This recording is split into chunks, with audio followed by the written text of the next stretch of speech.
confirmed mga kababayan, ang kasabwat at crush ni Liza ay nag-aagaw buhay. Ng dasal, pero ang Pilipino nanghingi ng kabayaran sa mga ginawa ng itong mga kasabwat ni Liza sa pandaraya, pagnakaw sa inyong mga boto, paglapastangan sa batas, karma for this crooks. Demo si Kuting, ilang oras lang dyan bago lumabas, di ba? Matapos silang magjugjugan, magjumbagan sila ni Satanas. And notice this.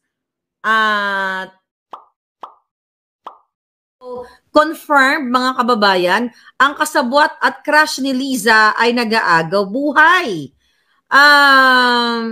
Ayun, nanghingi sila ng dasal sa inyo. Bibigyan niyo pa ng dasal bago kayo pagtaksilan. Ang sa atin lang, ito yung napapala ng mga ginayupak na dapat talagang pagbayaran nila ang kanilang kasalanan sa inyo. Okay?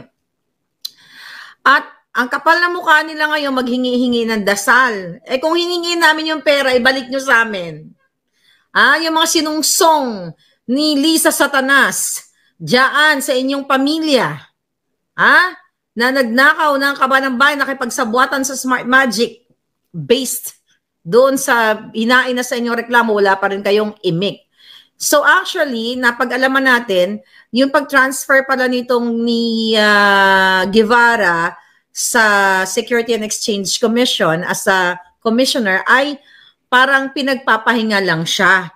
Pero gagawin sana siyang executive, ayon sa ating puting ahas, siya sanang ipapalit kay Bersamin as executive secretary. Di ba, Paul, kung sasabihin sa inyo na papalitan yan si Bersamin? Okay? So siya sana. Kaso lang, sinamang palad, natumba ang lolo ninyo. At, according dito sa ating puting ahas, nung message to sa atin, sedated siya. At ito ay nakatubo nga at may mga bagay na so nagkaroon siya ng problema sa kanyang puso. Kasi pag itim ang puso mo, ganun talaga, kakarmahin ka talaga ng bonggang-bongga. So, we'll see kung anong mangyayari sa kanya. At ang nakakaloka lang, nagsingi sila ng dasal, pero ang Pilipino nanghingi ng kabayaran sa mga ginawa ng itong mga kasabwat ni Liza sa pandaraya, pagnakaw sa inyong mga boto, paglapastangan sa batas, karma for these crooks are just around the corner, sabi ni Beth Nolan. What goes around comes around. Yes, hindi nila deserve bigyan ng dasal. Okay? Sabi ni Apricot, may foul play daw para di makakanta. No, I don't think so na may foul play. Kasi i-appoint pa nga siya I-appoint pa nga siya dapat. Well, hindi pa naman siya tuluyang nagurgor, so hindi pa rin natin alam. Pero ngayon ay nilalabanan niya si kamatayan. Okay? So siya po ang sinasabi, anong locked ang comments na naman, Dens? Hindi na kayo makakomment. Okay, hayaan mo na, I don't know anong eksena dyan.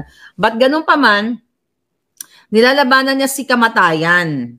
Kung gumaling siya, baka appoint siya as executive secretary, pero sinisikret pa rin nila. So, ganito yung gobyerno na to. Sinisikreto. Temo si Kuting, ilang oras lang dyan bago lumabas, di ba? Matapos silang magjugjugan, magjumbagan sila ni Satanas. And notice this, tapusin na muna natin itong si Guevara. So, confirm po yan, pero wala pa rin inuulat ang mainstream media. So, mga talipandas, mga taksil, karapatan ng taong bayan na malaman ang mga lingkod. Well, they're not lingkod bayan Lingkod Satanas siya mga yan. Lingkod ahas. Okay? Kasi kay ahas sila naglilingkod. Karapatan ng taong bayan na ang lingkod ahas ay malaman namin, ninyong lahat, na buhay pa ba or hindi. Kasi sumisweldo yan Di ba? Kahit na agaw buhay sumisweldo. So, dapat malaman, katulad ni Remulla, itinago nila. Di mga Satanas talaga. Pakita natin to si Ahas. Si Ahas, nagpalabas na sila ng picture. Tignan natin. Post natin si Ahas. Tignan niyo yan, Nagpalabas si Ahas ng picture, mga palangga. Okay? O, nakita nyo yan. Palakihan natin. Naka-side view. O, naka-side view si Ahas. Anong sa tingin nyo? Ayan, naka-side view si Ahas. So, tinitignan ko at binabalikan natin yung kanyang, actually, ang title ng ano na yan, ang kanilang drama dyan. Tignan nga natin. Ang sinasabi dyan? O, yan. Regular admin meeting. Admi. Oh my God. Sino ba itong mga writer nila, itong mga Shonga Bells? With, ayan, with First Lady Ahas staff. Ayan. So, walang explanation kung ano yung pinagmimitingan nila. So, definitely, itong mga eksena na ito, stop sharing natin. Itong mga eksena na ito ay mga photo ops lang. So, bakit siya naka-side view? Di ba usually nagpa-picture yan yung ngiti niya, yung ngiting ahas, abot hanggang tenga niya, yung fake niya ng ngiti. So, bakit siya naka-side view? Bakit tinatakpan niya yung flukol niya? Tinatakpan niya yung flukol niya para hindi makita, mga palangga, nakakaloka, di ba? Nakawikang ahas, di ba? Stock photos lang yan, sabi ni Rachel. Well, sa kasinungalingan ng mga ito, hindi mo alam kung ano ang totoo, naka-side view, ayaw ipakita. Kasi ba't ka naka-side view? Bakit back shot? Di ba? Bakit nakatalikod? Bakit hindi ipakita yung mukha niya? Di ba? Nag-post pa. Sabi ni Karma, para hindi makita yung flukol. Parang fake yung photo, parang bata. Well, fake. Alam niyo naman na fake itong gobyernong ito. Peke, lahat ng pinapakita sa inyo, lahat kasinungalingan. So the fact na kung totoo man, itong picture na to, kung today's picture, bakit nga naka-side view? Bakit tinatakpan nga niya yung kanyang tahi dito? At sabi ni Edita Go ay sobrang fake. So ngayon, mga kababayan, napag-alaman din natin na nagiinit na sila, galit na itong Malacanang dahil sa mga in-expose natin. Lalo na yung natataranta sila dito sa pulburon. Okay? Hindi nila, naggumagapang sila at gusto nilang makuha kung ano yung ebidensyang hawak natin. Okay? Ang sabi ko sa inyo, nasa exciting part na tayo. Sabi ni Crisostomo Ibarra, flukol talaga ha, bagong bukyabo. Ay, credit yung flukol, credit to Pebbles Salakera, siyang nag-invento niyan ha. Siya may pauso niyan. So, sakyan na natin kasi maganda naman. Ngayon,